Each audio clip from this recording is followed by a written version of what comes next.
মেরাজের পূর্বরাত্রে হযরত মুহাম্মদ সাল্লাল্লাহু আলাইহি ওয়াসাল্লাম উম্মে হানির ঘরে হযরত হামজা রাদিয়াল্লাহু তাআলা আনহু ও হযরত জাফর রাদিয়াল্লাহু তাআলা আনহু এর মাঝখানে শায়িত ছিলেন। তারা সকলেই নিদ্রিত অবস্থায় ছিলেন। এমন সময় গভীর রাত্রে হঠাৎ ঘরের ছাদ উন্মুক্ত হয়ে গেল এবং হযরত জিবরাইল আলাইহিস সালাম ও হযরত মিকাইল আলাইহিস সালাম ওই ঘরের ছাদ ফাটিয়ে ভেতরে প্রবেশ করলেন এবং রাসূল সাল্লাল্লাহু আলাইহি সাল্লামকে ছাদের ওপর দিয়ে জমজম কূপের নিকট নিয়ে গেলেন এবং তাকে শুয়ে দিয়ে তার বক্ষ বিদারণ করলেন। তারপর নবীজি হৃৎপিণ্ড বাহিরে বের করে তার জমজমের পানি দ্বারা ধুয়ে পুনরায় তার যথাস্থানে স্থাপন করলেন। এমন করার কারণ হলো যাতে তিনি ঊর্ধ্ব আকাশের প্রতিকূল অবস্থাকে মানিয়ে নিতে পারেন। অতঃপর রাসূল সাল্লাল্লাহু আলাইহি সাল্লামের সামনে বোরাক নামের শ্বেত বর্ণের একটি প্রাণী উপস্থিত করা হলো, যা গাধার থেকে একটু বড় এবং খচ্চর থেকে একটু ছোট। বোরাক এক লাফে তার দৃষ্টিশক্তি পর্যন্ত অতিক্রম করতে পারে। অতএব প্রথম আকাশ যা দৃষ্টির আওতায়, সে এক লাফে সেখানে পৌঁছাতে পারে এবং 7 লাফে 7 আসমান অতিক্রম করার শক্তি রাখে। অতঃপর রাসূল সাল্লাল্লাহু আলাইহি ওয়াসাল্লামকে আদেশ করা হলো এ বোরাকে আরোহণ করার জন্য। তাই তিনি যখন বোরাকে আরোহণ করতে উদ্যত হলেন, তখন বোরাক দুর্বিনীতভাবে দূরে সরে দাঁড়ালো। তখন হযরত জিবরাইল আলাইহিস সালাম বললেন, হে বোরাক, তুমি কি জানো কার সঙ্গে তুমি বেয়াদবি করছো? তিনি সমস্ত মাখলুকাতের সর্দার আল্লাহর হাবিব হযরত মুহাম্মদ সাল্লাল্লাহু আলাইহি ওয়াসাল্লাম। তার যে অধিকতর সম্মানী ব্যক্তি ও আল্লাহর প্রিয় বান্দা আজ পর্যন্ত তোমার পিঠে সওয়ার হয়নি। হযরত জিবরাইল আলাইহিস সালামের কথা শুনে বোরাক লজ্জিত হলো এবং শান্ত ভাব ধারণ করলো। অতঃপর হযরত মুহাম্মদ সাল্লাল্লাহু আলাইহি ওয়াসাল্লাম বোরাকে সওয়ার হলেন। হযরত জিবরাইল আলাইহিস সালাম রেকাব ধরলেন এবং মিকাইল আলাইহিস সালাম তার লাগাম ধরে সামনে অগ্রসর হতে আরম্ভ করেন। সর্বপ্রথম খেজুর গাছে ভরা একটি প্রান্তরে পৌঁছালেন। জিবরাইল আলাইহিস সালাম বললেন, এখানে অবতরণ করুন এবং ওযু করে 2 রাকাত নামাজ আদায় করুন। এটা আপনার হিজরতের স্থান। এই স্থানের নাম ইয়াশবের। হযরত মুহাম্মদ সাল্লাল্লাহু আলাইহি ওয়াসাল্লাম তাই করলেন। বোরাক থেকে নেমে 2 রাকাত নামাজ আদায় করলেন এবং তারপর আবার বোরাকে সওয়ার হয়ে সম্মুখে অগ্রসর হলেন। অতঃপর তিনি আলমে বারজাকের কতিপয় আশ্চর্য ঘটনাবলী দেখতে পান। তিনি সম্মুখে অগ্রসর হয়ে একজন বৃদ্ধ মহিলাকে রাস্তার উপর দণ্ডায়মান অবস্থায় দেখতে পান। তখন তিনি জিবরাইল আলাইহিস সালামকে তার পরিচয় জিজ্ঞেস করলেন। জিবরাইল আলাইহিস সালাম বললেন, আপনি সম্মুখে অগ্রসর হন। অতঃপর কিছু দূর পরে একজন বৃদ্ধ লোককে পথের একপাশে দেখতে পান। সে বৃদ্ধ লোকটি তাকে ডাকছে। জিবরাইল আলাইহিস সালাম বললেন, চলুন চলুন, সামনে চলুন। কিছু দূর যাওয়ার পর এমন এক সম্প্রদায়ের নিকট তিনি উপস্থিত হলেন, যারা তাকে দেখা মাত্র এভাবে সালাম করলো, আসসালামু আলাইকুম ইয়া আয়ালু, আসসালামু আলাইকা ইয়া আখিরা, আসসালামু আলাইকা ইয়া হাশিরু। তখন জিবরাইল আলাইহিস সালাম বললেন, হে নবী, আপনি তাদের সালামের উত্তর প্রদান করুন। অতঃপর দলটি সেখান থেকে চলে গেল। পরিশেষে জিবরাইল আলাইহিস সালাম বললেন, বৃদ্ধা মহিলাটি ছিল দুনিয়া এবং বৃদ্ধ লোকটি ছিল ইবলিস শয়তান। আর ওই লোকগুলো হযরত ইব্রাহিম, হযরত মুসা এবং হযরত ঈসা আলাইহিস সালাম। অতঃপর পথ চলতে চলতে রাসূল পাক সাল্লাল্লাহু আলাইহি সাল্লাম এমন এক কওমের নিকট উপস্থিত হলেন, যারা একই দিনে শস্য বপন ও কর্তন করে। কর্তনের সঙ্গে সঙ্গে পূর্ব অবস্থায় ফিরে আসে। তিনি জিবরাইল আলাইহিস সালামকে তাদের পরিচয় জিজ্ঞেস করলেন। তখন জিবরাইল আলাইহিস সালাম বললেন, তারা আল্লাহর রাস্তায় জিহাদকারী। তাদের আমল 700 গুণ পর্যন্ত বৃদ্ধি পেয়ে থাকে। তারা যা ব্যয় করেন আল্লাহ তার উত্তম বিনিময় প্রদান করেন এবং তিনি উত্তম রিজিক প্রদানকারী। তারপর তিনি পুনরায় পথ চলতে শুরু করলেন। অতঃপর তিনি এমন এক সম্প্রদায় দেখতে পান, যাদের মাথা পাথর দিয়ে আঘাত করা হয়, ফলে তা চূর্ণ বিচূর্ণ হয়ে যায়, আবার পূর্ব অবস্থায় ফিরে যায়। পুনরায় আঘাত করা হয়, আর এই অবস্থা অনবরত চলতে আছে। হযরত জিবরাইল আলাইহিস সালাম বললেন, তারা ওই সমস্ত লোক যারা ফরজ নামাজ হতে বিমুখ হয়ে থাকে। এরপর রাসূল সাল্লাল্লাহু আলাইহি ওয়াসাল্লাম আবারও পথ চলতে লাগলেন। তারপর এমন এক সম্প্রদায়ের নিকট পৌঁছালেন, যাদের লজ্জাস্থানের মধ্যে আগুনের রশি বাঁধা ছিল। তারা জন্তুর ন্যায় জাক্কুম এবং দোজখের পাথর ভক্ষণ করছে।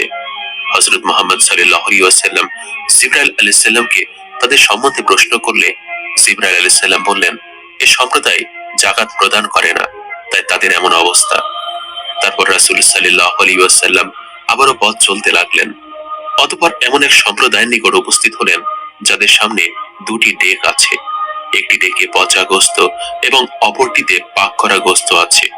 কিন্তু তারা পচা গলা গোস্ত ভক্ষণ করছে। জিবরাইল আলাইহিস সালামকে জিজ্ঞেস করাতে তিনি বলেন, তারা ওই ব্যক্তি যারা ঘরের পবিত্র স্ত্রী ছেড়ে অপরের অপবিত্র স্ত্রীর নিকট গিয়ে নিজেদের স্বার্থ চরিতার্থ করত। এমন দৃশ্য দেখে নবীজি সাল্লাল্লাহু আলাইহি ওয়াসাল্লাম আবারও পথ চলতে লাগলেন। তারপর এমন এক ব্যক্তির নিকট পৌঁছালেন যে বিরাট একটি লাকড়ির বোঝা বেঁধে নিয়েছে, যা সে বহন করতে পারছে না, অথচ সে আরো লাকড়ি নিয়ে একত্রিত করছে। তার উচিত ছিল লাকড়ির বোঝা কিছুটা কমিয়ে দেওয়া, যাতে সে তার লাকড়ি বহন করতে পারে। তখন রাসূল পাক সাল্লাল্লাহু আলাইহি ওয়াসাল্লাম হযরত জিবরাইল আলাইহিস সালামকে বললেন, এই লোকটিকে এবং সে এমনটা কেন করছে? তখন জিবরাইল আলাইহিস সালাম বললেন, সে ওই ব্যক্তি যার উপর মানুষের অনেক হক আছে, যা সে আদায় করতে পারছে না, তারপরও সে অন্যান্য লোকের হক মাথায় উঠিয়ে নিচ্ছে। অতঃপর নবী করিম সাল্লাল্লাহু আলাইহি ওয়াসাল্লাম সামনে অগ্রসর হলেন। বেশ কিছু দূর যেতে এক জায়গায় দেখলেন কিছু লোকের জিহ্বা আগুনের কাঁচি দ্বারা কাটা হচ্ছে এবং তার সাথে সাথে আবার ঠিক হয়ে আগের মতো হয়ে যাচ্ছে, অতঃপর আবার কাটা হচ্ছে এবং আবার আগের মতো হয়ে যাচ্ছে। এই অবস্থা দেখে রাসূল সাল্লাল্লাহু আলাইহি সাল্লাম জিজ্ঞেস করলেন, এরা কারা? হযরত জিবরাইল আলাইহিস সালাম জবাব দিলেন, এরা সেই সমস্ত লোক যারা মানুষকে উপদেশ দিত, অথচ নিজেরা সে উপদেশ অনুযায়ী আমল করত না। এভাবে অনেক ঘটনার মধ্য দিয়ে রাসূল সাল্লাল্লাহু আলাইহি ওয়াসাল্লাম বাইতুল মুকাদ্দাসে পৌঁছে গেলেন। সেখানে গিয়ে তিনি বোরাককে একটি আংটির মধ্যে বেঁধে রাখলেন, যেখানে পরবর্তী নবীগণ তাদের সওয়ারি বাঁধতেন। কোন কোন বর্ণনাতে হযরত জিবরাইল আলাইহিস সালাম নিজের আঙ্গুল দিয়ে একটি পাথর ছিদ্র করে দিয়েছিলেন, অতঃপর তাতে বোরাক বেঁধেছিলেন। বোরাক বাঁধার পর হযরত জিবরাইল আলাইহিস সালাম বললেন, হে মুহাম্মদ, আপনি বেহেশতের হুর দেখার জন্য আপনার প্রভুর নিকট দরখাস্ত করেছিলেন কি? রাসূল সাল্লাল্লাহু আলাইহি সাল্লাম বললেন, হ্যাঁ। হযরত জিবরাইল আলাইহিস সালাম বললেন, ওই দিকে তাকান। তিনি কোরআনের জান্নাতের এক জমাতকে দেখতে পেলেন। তাদের নিকট গমন করে জিজ্ঞেস করলেন, আপনারা কিসের জন্য সৃষ্ট হয়েছেন? তারা বলল, আমরা পবিত্র ও অনুপমা। আমরা এমন লোকের সহধর্মিণী যারা পবিত্র, কখনো অপবিত্র হবে না। অতঃপর রাসূল সাল্লাল্লাহু আলাইহি সাল্লাম বাইতুল মুকাদ্দাসের ভিতর প্রবেশ করেন। সেখানে সমস্ত নবীগণকে দেখতে পেলেন। তারপর দুরাকাত নামাজ জামাতে আদায় করার আদেশ হলো। সকলে সারিবদ্ধ হয়ে দাঁড়ালো। কে ইমাম হবেন সে প্রতীক্ষায় আছেন। হযরত জিবরাইল আলাইহিস সালাম হযরত মুহাম্মদ সাল্লাল্লাহু আলাইহি সাল্লামের হাত ধরে ইমামের মুসল্লায় বাড়িয়ে দেন এবং বললেন, আপনি ইমাম হয়ে নামাজ পড়িয়ে দেন। ওই জামাতে মোট 7 কাতার হয়। প্রথম 3 কাতার রাসূলগণের এবং অবশিষ্ট কাতারগুলো নবীগণের। হযরত মুহাম্মদ সাল্লাল্লাহু আলাইহি সাল্লামের বরাবর পেছনে হযরত ইব্রাহিম আলাইহিস সালাম, ডান দিকে হযরত ইসমাঈল আলাইহিস সালাম এবং বাম দিকে হযরত ইসহাক আলাইহিস সালাম ছিলেন। নামাজ শেষে জিবরাইল আলাইহিস সালাম বললেন, সমস্ত নবী রাসূলগণ আপনার পেছনে নামাজ পড়েছে। এটা ছাড়া কতিপয় বিশেষ বিশেষ ফেরেশতাও এই জামাতে শরীক হয়েছে। একজন ফেরেশতার দিকে ইশারা করে হযরত জিবরাইল আলাইহিস সালাম হযরত মুহাম্মদ সাল্লাল্লাহু আলাইহি ওয়াসাল্লামকে বললেন, ইনি দোজখের দারোগা মালিক, তাকে সালাম করুন। হযরত মুহাম্মদ সাল্লাল্লাহু আলাইহি সাল্লাম তার দিকে দৃষ্টি উঠিয়ে দেখতে পেলেন যে তার ভ্রুযুগল কুঞ্চিত এবং আল্লাহর গজবে নিদর্শন তার চেহারায় প্রস্ফুটিত। তিনি জীবনে কখনো হাসেননি। যদি হাসতেন তাহলে হযরত মুহাম্মদ সাল্লাল্লাহু আলাইহি সাল্লামের সাথে হাসতেন। অতঃপর হযরত মুহাম্মদ সাল্লাল্লাহু আলাইহি ওয়াসাল্লাম আল্লাহর প্রশংসা পাঠ করে বললেন, আপনারা সকলে আল্লাহর প্রশংসা পাঠ করেছেন, আমিও আল্লাহর প্রশংসা পাঠ করছি। সমস্ত প্রশংসা সেই পাক জাতের, যিনি আমাকে রাহমাতুল লিল আলামিন করেছেন। সমগ্র মানব জাতির জন্য বেহেশতের সুসংবাদদাতা দোজখের ভয় প্রদর্শক করে প্রেরণ করেছেন। আমার উপর কোরআন নাজিল করেছেন, যার মধ্যে যাবতীয় বিষয়ের বর্ণনা দেওয়া হয়েছে। আমার উম্মতকে সর্বশ্রেষ্ঠ উম্মত করেছেন। মানুষের মঙ্গলের জন্য তাদের অভ্যুদয় হয়েছে। আমার উম্মতকে মর্যাদার দিক দিয়ে সর্বপ্রথম এবং প্রকাশের দিক দিয়ে সর্বপ্রথম উম্মত করেছেন। আমাকে নূরের জগতে সর্বপ্রথম এবং আবির্ভাব সর্বপ্রথম করেছেন। আমার জিকির বুলন্দ করেছেন। তারপর সমস্ত নবীগণ নিজ নিজ স্থানে চলে যান, অর্থাৎ তারা সকলে অদৃশ্য হয়ে গেলেন। অতঃপর জিবরাইল আলাইহিস সালাম রাসূল সাল্লাল্লাহু আলাইহি সাল্লামের সামনে দুটি, কোন কোন বর্ণনা মতে 3টি পেয়ালা পেশ করলেন। একটি পেয়ালাতে ছিল শরাব, একটাতে দুধ এবং আরেকটা পেয়ালাতে ছিল পানি। তারপর রাসূল সাল্লাল্লাহু আলাইহি ওয়াসাল্লামকে বলা হলো, এখানে থেকে আপনি আপনার ইচ্ছা মতো যে কোনো একটি পেয়ালা পান করুন। রাসূল পাক সাল্লাল্লাহু আলাইহি ওয়াসাল্লাম দুধের পেয়ালা উঠিয়ে পান করলেন। তখন জিবরাইল আলাইহিস সালাম বললেন, আপনি সঠিক পথের সন্ধান পেয়েছেন। যদি আপনি শরাবের পেয়ালা পান করতেন তাহলে আপনার উম্মত গুমরা হয়ে যেত। অতঃপর জান্নাত থেকে বাইতুল মুকাদ্দাস পর্যন্ত একটি সিঁড়ি স্থাপন করা হয়। তখন রাসূল সাল্লাল্লাহু আলাইহি সাল্লাম যাত্রা শুরু করলেন ঊর্ধ্ব আকাশপানে মহান প্রভুর সান্নিধ্য লাভের উদ্দেশ্যে। জিবরাইল আলাইহিস সালাম তার সঙ্গে তার সান্ত্বনার জন্য আরোহণ করেন এবং চোখের নিমিষে প্রথম আকাশের দরজায় পৌঁছান। হযরত জিবরাইল আলাইহিস সালাম দরজায় নক করলে ভেতর থেকে দারোয়ান জিজ্ঞেস করলেন, কে? তখন জিবরাইল আলাইহিস সালাম উত্তর দিলেন, আমি জিবরাইল। আবার ভেতর থেকে প্রশ্ন করা হলো, আপনার সাথে উনি কে? হযরত জিবরাইল আলাইহিস সালাম বললেন, তিনি হলেন হযরত মুহাম্মদ সাল্লাল্লাহু আলাইহি ওয়াসাল্লাম। আবারও প্রশ্ন করা হলো, তাকে আনতে পাঠানো হয়েছে কি? তখন জিবরাইল আলাইহিস সালাম বললেন, হ্যাঁ। অতঃপর প্রথম আসমানের দরজা খুলে দিলে নবী করিম রাসূল পাক সাল্লাল্লাহু আলাইহি সাল্লাম প্রথম আসমানে উঠলেন এবং উঠে দেখলেন একজন বৃদ্ধা লোক বসে আছেন। তখন জিবরাইল আলাইহিস সালাম বললেন, হে নবী, আপনি তাকে সালাম করুন, ইনি আপনার পিতা হযরত আদম আলাইহিস সালাম। ফলে মহানবী রাসূল সাল্লাল্লাহু আলাইহি সাল্লাম তাকে সালাম দিলেন। তিনি সালামের উত্তর দিলেন, মারহাবা বলে অভিনন্দন জানালেন এবং কিছু উপদেশ দিলেন। অতঃপর সেখানে মহানবী রাসূল সাল্লাল্লাহু আলাইহি সাল্লাম হযরত আদম আলাইহিস সালামের ডান পার্শ্বে পিঁপড়ার ন্যায় বহু রূহ দেখতে পান এবং বাম দিকেও অনুরূপ রূহ দেখতে পান। তবে ডান পাশে তাকিয়ে আদম আলাইহিস সালাম আনন্দিত হন এবং বাম দিকে তাকিয়ে আদম আলাইহিস সালাম বিষণ্ণ হয়ে ক্রন্দন করেন।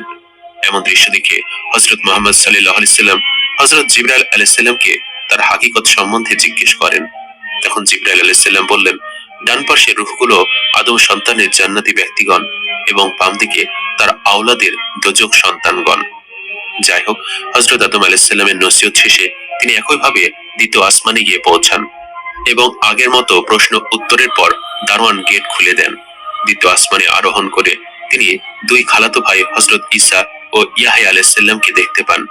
হযরত জিবরাইল আলাইহিস সালাম তাদের পরিচয় করে বললেন, তাদেরকে সালাম করুন। রাসূল পাক সাল্লাল্লাহু আলাইহি সাল্লাম তাদেরকে সালাম দিলেন। তারা সালামের উত্তর দিয়ে বললেন, নেক ভ্রাতা ও নেক নবীকে মারহাবা। অতঃপর তার জন্য বরকতের দোয়া করলেন। এরপর চলে যান তৃতীয় আসমানে। তৃতীয় আসমানে হযরত ইউসুফ আলাইহিস সালামের সঙ্গে সাক্ষাৎ হয়। হযরত ইউসুফের রূপের বর্ণনা দিতে চেয়ে হযরত মুহাম্মদ সাল্লাল্লাহু আলাইহি সাল্লাম বলেছেন, আমি ইউসুফ আলাইহিস সালামকে এমন সুন্দর দেখেছি যে তিনি কুল মাখলুকাতের মধ্যে অর্ধেক সৌন্দর্যের অধিকারী। এরপর চলে যান চতুর্থ আসমানে। সেখানে দেখা যায় হযরত ইদ্রিস আলাইহিস সালামের সাথে। এভাবে পঞ্চম আসমানে হযরত হারুন আলাইহিস সালামের সঙ্গে এবং ষষ্ঠ আসমানে হযরত মুসা আলাইহিস সালামের সঙ্গে এবং সপ্তম আসমানে হযরত ইব্রাহিম আলাইহিস সালামের সঙ্গে সাক্ষাৎ হয়। তিনি বাইতুল মামুরের দরজায় হেলান দিয়ে বসেছিলেন। হযরত জিবরাইল আলাইহিস সালাম বললেন, তিনি হযরত ইব্রাহিম, তাকে সালাম করুন। রাসূল সাল্লাল্লাহু আলাইহি সাল্লাম তাকে সালাম দিলেন। হযরত ইব্রাহিম আলাইহিস সালাম সালামের উত্তর দিয়ে বললেন, নেক সন্তান ও নেক নবীকে মারহাবা। বাইতুল্লাহ শরীফের বরাবর প্রত্যেক আকাশে একটি করে আল্লাহর ঘর আছে। সপ্তম আকাশে অবস্থিত বাইতুল মামুর দুনিয়ার বাইতুল্লাহর বরাবর অবস্থিত। তা ফেরেশতাগণের ইবাদতগাহ। প্রত্যেক দিন সকালে 70,000 ফেরেশতা ওই ঘরের আগমন করে আল্লাহর ইবাদত করে থাকে। সূর্যাস্তের পূর্বে তারা চলে যান এবং নতুন 70,000 ফেরেশতার আগমন হয়। তারা ফজরের সময় চলে যান, আবার নতুন 70,000 আগমন করেন। কিয়ামত পর্যন্ত এই নিয়ম চলতে থাকবে, কিন্তু কোনো একজন ফেরেশতা দ্বিতীয়বার আসার সুযোগ পাবে না। সেখানে হযরত মুহাম্মদ সাল্লাল্লাহু আলাইহি সাল্লাম হযরত ইব্রাহিম আলাইহিস সালামের তত্ত্বাবধানে কতগুলো ছোট ছোট শিশু দেখতে পেলেন। হযরত জিবরাইল আলাইহিস সালামকে জিজ্ঞেস করা হলে তিনি বললেন, তারা ঈমানদার গণের সন্তান, যারা নাবালক অবস্থায় মৃত্যুবরণ করেছে। সেখানে তারা কিছুক্ষণ আলাপ করলেন, এরপর বিদায় নিয়ে আরো উপরে উঠতে শুরু করলেন। অতঃপর সিদরাতুল মুনতাহায় গিয়ে পৌঁছালেন। সিদরাতুল মুনতাহার নিকট জিবরাইল আলাইহিস সালামকে রাসূল সাল্লাল্লাহু আলাইহি সাল্লাম তার আসল চেহারায় দেখতে পান, যে চেহারার উপর আল্লাহ তাআলা তাকে সৃষ্টি করেছেন। রাসূল সাল্লাল্লাহু আলাইহি সাল্লাম দেখলেন হযরত জিবরাইল আলাইহিস সালামের 600 পাখা, একটি পাখায় দিগন্তকে আচ্ছাদিত করে রেখেছে। হযরত জিবরাইল আলাইহিস সালাম যখন পাখাসমূহ হরকত দিয়েছিলেন, তখন অজস্র ধারায় ইয়াকুত ও হরিদ্রা বর্ণের মতি ছড়িয়ে পড়ল, যার সংখ্যা আল্লাহ ব্যতীত আর কেউ নির্ণয় করতে পারে না। কিছুক্ষণ পর সেখানে রফরফ এসে উপস্থিত হলো। রফরফ সবুজ বর্ণের একটি ফরাশ বা সিংহাসন। তখন হযরত জিবরাইল আলাইহিস সালাম বললেন, এখন আমি আপনার নিকট হতে বিদায় নিচ্ছি, এটা আমার শেষ সীমা। এখন শুধু আপনি আর আপনার পরওয়ারদিগার। তখন রাসূল সাল্লাল্লাহু আলাইহি ওয়াসাল্লাম বললেন, হে জিবরাইল, আপনি কেন আমাকে ছেড়ে যাচ্ছেন? এ পর্যন্ত আমার নিকট হতে কোনো প্রকার দুর্ব্যবহার পেয়েছেন কি? হযরত জিবরাইল আলাইহিস সালাম বললেন, আমি যদি কেশ পরিমাণ উপরে যাই তাহলে আল্লাহর তাজাল্লি আমাকে জ্বালিয়ে ভস্ম করে দিবে। অতঃপর রাসূল সাল্লাল্লাহু আলাইহি সাল্লাম বললেন, রফরফে আরোহণ করে আমাকে আরশের দিকে উঠানো হলো। আরশের নিকটবর্তী হলে আমার মুখে একটি বিন্দু পতিত হলো। তা এত মধুর যে সৃষ্ট জগতে এর চেয়ে মধুর বস্তুর স্বাদ কেউ গ্রহণ করেনি। সেখানে এমন এক মহান নিদর্শন দেখতে পেলাম যা মানবের ভাষায় বর্ণনা করা যায় না। এক পর্যায়ে তিনি এক জায়গায় গিয়ে দেখলেন দীর্ঘ আকৃতি বিশিষ্ট একজন ফেরেশতা চেয়ারে বসে আছেন। তার হাতে রয়েছে একটি নূরের ঝলক, আর পাশে একটি বিরাট গাছ যাকে বলা হয় সাদারাতুল ইয়াকিন। এর প্রতিটি পাতায় দুনিয়াবাসীদের এক একজনের নাম লেখা রয়েছে। তিনি খুব মনোযোগ দিয়ে তার হাতের ফলকটি দেখছিল, আর একটু পর পর গাছের পাতার দিকেও তাকাচ্ছিলেন। তিনি এই কাজে এত মশগুল ছিলেন যে রাসূল সাল্লাল্লাহু আলাইহি সাল্লাম তাকে সালাম দিলে তিনি তার দিকে না তাকিয়ে কেবল মাথাটা নাড়িয়ে তার সালামের জবাব দিলেন। একটু পরে কি যেন ভেবে মাথাটা উঠালেন। তার চেহারা দেখে নবী করিম রাসূল সাল্লাল্লাহু আলাইহি সাল্লাম কিছুটা ভীত হয়ে পড়লেন। আসলে ইনি হলেন হযরত আজরাইল আলাইহিস সালাম। হযরত আজরাইল আলাইহিস সালাম নবী করিম রাসূল সাল্লাল্লাহু আলাইহি সাল্লামকে অভিনন্দন জানালেন এবং বললেন, আপনার মেরাজ শুভ হোক। এ সফর আপনার ও আপনার উম্মতের জন্য কল্যাণকর হোক। আজরাইল আলাইহিস সালামের এমন সুন্দর আচরণ দেখে রাসূল সাল্লাল্লাহু আলাইহি ওয়াসাল্লামের ভয় কেটে গেল। তাই তিনি জিজ্ঞেস করলেন, আপনি একা গোটা পৃথিবীর জীবের রূহ কিভাবে কবজ করেন? তখন হযরত আজরাইল আলাইহিস সালাম বললেন, ইয়া রাসূলুল্লাহ, আমার হাতের যে ফলকটি দেখছেন এতে সমস্ত মানুষের নাম ঠিকানা লিখিত আছে। ঠিক তেমনি ভাবে এই গাছের প্রতিটি পাতায় পাতায় অনুরূপ নাম ঠিকানা লেখা রয়েছে। যখন কারোর মৃত্যুর সময় হয় তখন তার নামের পাতাটি ধীরে ধীরে হলুদ হতে থাকে। একসময় পাতাটি ঝরে পড়লে তখন আমি তার এই ফলকটি দেখে নামটি মুছে ফেলি এবং তার রূহ কবজ করি। ইয়া রাসূলুল্লাহ, আপনার সামনে থালার উপর যদি কতগুলো পিঁপড়া রাখা থাকে তখন আপনি যেখানে ইচ্ছা সে কয়টা ইচ্ছা মারতে পারেন। ঠিক তেমনি গোটা পৃথিবী আমার সামনে রয়েছে, সুতরাং আমার যেখানে ইচ্ছা যেভাবে ইচ্ছা যে কাউকে ইচ্ছা ধরে আনতে পারি। অতঃপর রাসূল সাল্লাল্লাহু আলাইহি সাল্লাম বললেন, ভাই আজরাইল, আপনি যখন মানুষের জান কবজ করেন তখন ওই ব্যক্তির কি রকম কষ্ট হয়? তখন হযরত আজরাইল আলাইহিস সালাম বললেন, নবী ইদ্রিস আলাইহিস সালামের মৃত্যুর আগে মৃত্যুর স্বাদ অনুভব করতে চেয়েছিলেন। আমি আল্লাহর নির্দেশে তার রূহ কবজ করে ফেরত দিয়ে তার অনুভূতি জানতে চেয়েছিলাম। তখন তিনি বলেছিলেন, আমার কাছে মনে হয়েছে যেন আমার দেহ থেকে চামড়া খুলে নেওয়া হচ্ছে। তখন আজরাইল আলাইহিস সালাম বললেন, আল্লাহর শপথ, আপনার মতো সহজ করে আমি কারো রূহ কবজ করিনি। এ কথা শুনে নবী করিম রাসূল সাল্লাল্লাহু আলাইহি সাল্লাম বিচলিত হয়ে উঠলেন, চিন্তিত হলেন উম্মতের কথা চিন্তা করে। তখন হযরত আজরাইল আলাইহিস সালাম বললেন, ইয়া রাসূলুল্লাহ, আপনার উম্মতের মধ্যে যারা নেককার তাদের রূহকে এমন ভাবে কবজ করার নির্দেশ দেওয়া হয়েছে যেমন ছোট বাচ্চা তার মায়ের কোলে দুধ খেতে খেতে ঘুমিয়ে যায়, কিছুই টের পায় না। আপনার নেককার উম্মতের অবস্থা ঠিক তেমনই হবে। অতঃপর নবী করিম রাসূল সাল্লাল্লাহু আলাইহি সাল্লাম আর উপরে চলতে লাগলেন। চলতে চলতে শেষ পর্যন্ত এমন এক জায়গায় এসে পৌঁছালেন যেখানে কোনো রকম প্রাণী আছে বলে মনে হলো না। নীরব নিস্তব্ধ এলাকা, ফলে তিনি কিছুটা ভীত হলেন। এমন সময় গায়েবী আওয়াজ এলো, ইয়া রাসূলুল্লাহ, আপনি বিচলিত হবেন না। আপনি আরশে আজিমের সামনে রয়েছেন। আপনার পালনকর্তা রাব্বুল আলামিন আপনার সম্মুখে রয়েছেন। আপনি যা কিছু হাদিয়া পেশ করার তা পেশ করেন। আল্লাহর কথা শুনে রাসূল সাল্লাল্লাহু আলাইহি সাল্লাম চিন্তায় পড়ে গেলেন। কি হাদিয়া পেশ করবেন? আল্লাহ তাআলা তো সবচেয়ে ধনী, তিনি তো কিছু খান না। তিনি আরশ ও কুরসির মালিক, তিনি লৌহ মাহফুজের মালিক, তিনি আসমান জমিনের মালিক, তিনি সকল ধন ভান্ডারের মালিক। কোন জিনিস হাদিয়া দিলে তিনি খুশি হবেন?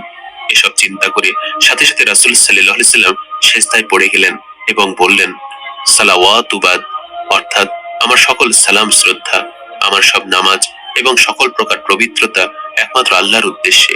তখন আল্লাহ পাক রাসূল সাল্লাল্লাহু আলাইহি ওয়াসাল্লামকে বললেন, আমি আপনাকে এমন একটি নূর প্রদান করেছি যা দ্বারা আপনি আমার জামালে দিদার লাভ করতে পারবেন, এবং শ্রবণ শক্তি দিয়েছি যাতে আমার কালাম শ্রবণ করতে পারেন। অথবা রাসূল সাল্লাল্লাহু আলাইহি সাল্লাম আল্লাহ দিদার লাভ করলেন। আল্লাহর জামাল দেখা মাত্রই সিজদায় পড়লেন।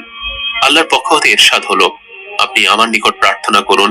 রাসূল সাল্লাল্লাহু আলাইহি সাল্লাম আরজ করলেন, হে প্রভু, আপনি ইব্রাহিমকে খলিল, মুসাকে কলিম করেছেন, দাউদকে খুশ এলহাম এবং বিশাল সাম্রাজ্য দান করেছেন।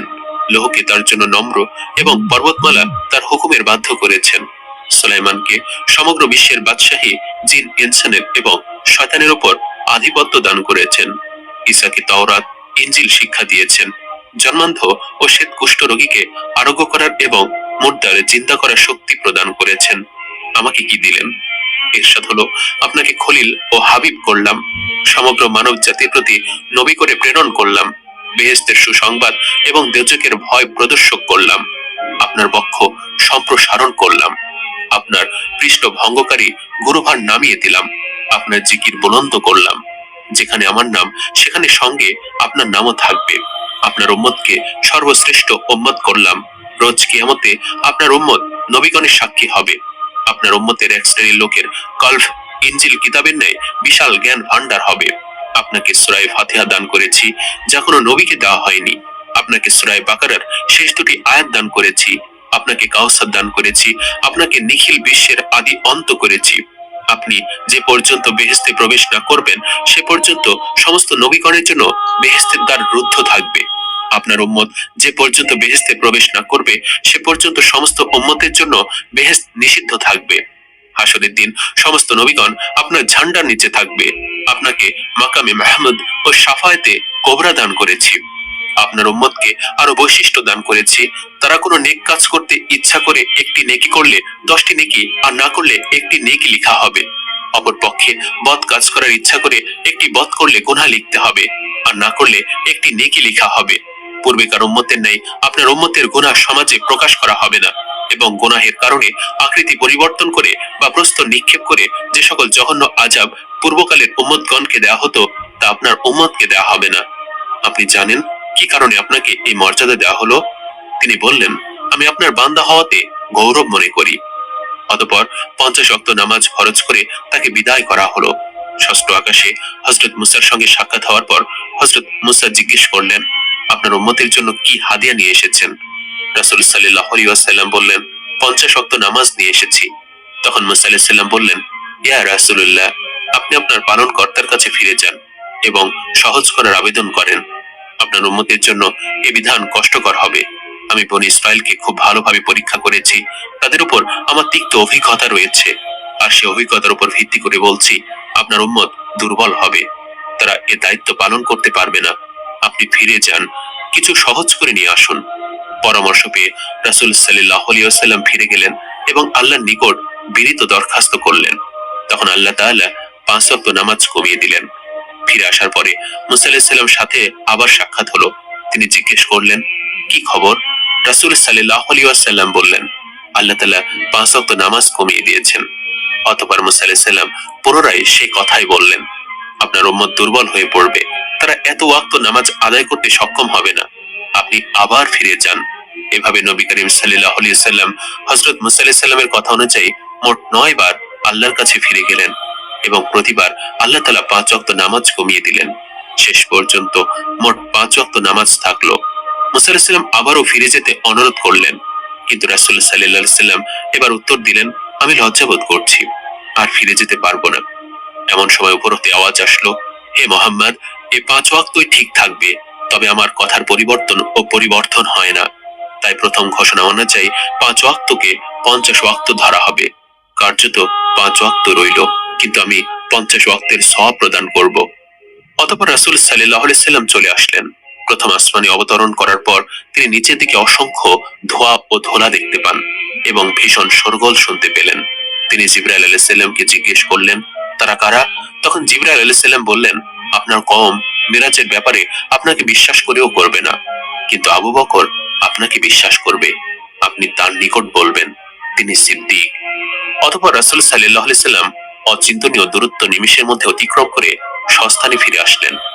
পরদিন সকালে নবীজি রাসূল সাল্লাল্লাহু আলাইহি ওয়াসাল্লাম হাতিমে কাবায় চিন্তিত মনে একান্তে বসেছিলেন, আর মনে মনে ভাবছিলেন, রাত্রে সংঘটিত মিরাজ ও ইসরার কথা প্রকাশ করলে মানুষ আমাকে মৃত্যু বলবে না তো? ইতিমধ্যে কাজ দিয়ে যাচ্ছিল আবু জাহেল। তখন সে নবীজির কাছে বসে বিদ্রুপের ছলে বলল, কোনো ব্যাপার আছে নাকি? নবীজি সাল্লাল্লাহু আলাইহি ওয়াসাল্লাম বললেন, হ্যাঁ। তখন আবু জাহেল বলল, কি ব্যাপার? নবীজি রাসূল সাল্লাল্লাহু আলাইহি ওয়াসাল্লাম জবাব দিলেন, আজ রাতে আমার মেরাজ হয়েছে। তখন আবু জাহেল বিস্ময়ের সাথে বলল, কতদূর পর্যন্ত যাওয়া হয়েছিল? নবীজি বললেন, বাইতুল মাকদিস পর্যন্ত। সে আরো ঠাট্টা করে বলে উঠল, চমৎকার তো, এরপর সকালে তুমি আমাদের কাছে এসে গেলে? নবীজি সাল্লাল্লাহু আলাইহি সাল্লাম দৃঢ়তার সাথে বললেন, হ্যাঁ। এরপর আবু জাহেল কথা না বাড়িয়ে তাকে বলল, আচ্ছা, আমি যদি পুরো কওমকে ডেকে নিয়ে আসি, তাহলে কি তুমি একই কথা বলতে পারবে? তখন নবীজি আরো সুদৃঢ় হয়ে বললেন, অবশ্যই। অতঃপর আবু জাহেল লুয়াই ইবনে কাব গোত্রের নাম ধরে ডাকতে লাগলো, আর তারাও দলে দলে খানায় কাবায় সমবেত হতে লাগলো। সকলে এসে উপস্থিত হলে আবু জাহেল বলল, আমাকে যা কিছু তুমি শুনিয়েছিলে, পারলে তা এদের কাছেও ব্যক্ত করো। নবীজি রাসূল সাল্লাল্লাহু আলাইহি সাল্লাম পুনরায় একই ঘটনা তাদের সম্মুখে ব্যক্ত করলে কিছু লোক বিস্ময়ে হাতের উপরে হাত রাখলো, আবার অনেকেই হতবাক হয়ে মাথায় হাত দিল। তারা বলল, তাহলে তুমি কি আমাদের কাছে বাইতুল মাকদিসের অবস্থা বর্ণনা করতে পারবে? উল্লেখ্য, উপস্থিত অনেকেই বাইতুল মাকদিস সম্পর্কে সম্যক অবগত ছিল। নবীজি রাসূল সাল্লাল্লাহু আলাইহি সাল্লাম বলেন, আমি তাদের কাছে বাইতুল মাকদিসের অবস্থা বর্ণনা করতে লাগলাম। কিছু বিষয় আমার কাছে অস্পষ্ট মনে হচ্ছিল। মনে মনে আমি খুব চিন্তিত হচ্ছিলাম। আমি তখনও কাবার হাতিমে পুরো কওমের সামনে দণ্ডায়মান। ইতিমধ্যেই পুরো বাইতুল মাকদিস আমার চোখের সামনে উদ্ভাসিত করা হলো। আখিলের ঘরের উপর উদ্ভাসিত বাইতুল মাকদিস আমি সচক্ষে দেখে দেখে সবকিছু নিঃসংকোচে বলতে লাগলাম। শুনে উপস্থিত লোকেরা মন্তব্য করলো, মানচিত্র ও অবস্থা তো সঠিকই বর্ণিত হয়েছে। একদা মক্কার কোনো পথ ধরে হেঁটে যাচ্ছিলেন হযরত আবু বকর রাদিয়াল্লাহু তাআলা আনহু। মক্কার কাফেররা তাকে নবীজির এই বিষয়ের কথা বলে তাকে জিজ্ঞাসা করলো, তবু কি তুমি তাকে বিশ্বাস করবে? হযরত আবু বকরের হৃদয়ে ঈমানের বহিঃশিখা জ্বলে উঠল। তিনি এক আকাশ আস্থা নিয়ে সুদৃঢ় কণ্ঠে বলে উঠলেন, আমি তো এর চেয়েও আরো দূরের অনেক জটিল বিষয়ও তাকে বিশ্বাস করি। কারণ নবীজির কাছে আসা আসমানি বার্তা সমূহের ওপর রয়েছে আমার অটল বিশ্বাস ও সুদৃঢ় ঈমান।